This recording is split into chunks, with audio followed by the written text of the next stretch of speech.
ভাই আমাদের গ্রামে তো একটা কল নেই, তার মেম্বারের সঙ্গে একটু কথা বলে একটু ভালো হতো। অনেক দূরই পানি আনতে আছে, চল চল।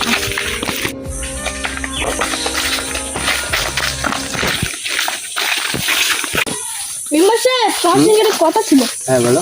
তা গ্রামে তো একটা কল টল নেই, তো তুমি কিছু ব্যবস্থা করতে পারবে না? ব্যবস্থা তো করতে হবে, দূরে পানি আনতে যেতে হয়। ফোন আছে তোমার কাছে? আমার হ্যাঁ। ফোনটা ঘরে রেখেছি। আচ্ছা এখানে দাঁড়াও, আমি যাও, কথা যাও। বলে দেখছি কিছু করা যাচ্ছে।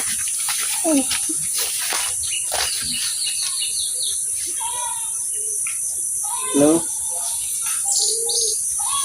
বলছি আমাদের এই গ্রামে কলের অসুবিধা আছে, দূরে পানি আনতে যেতে হয়, তা কল লাগবে কালকের মধ্যে এখানে। আচ্ছা ঠিক আছে, ঠিক আছে। মেম্বার সাহেব, আমার ফোনে টাকাই নেই, তো তুমি কথা বললে কি করে?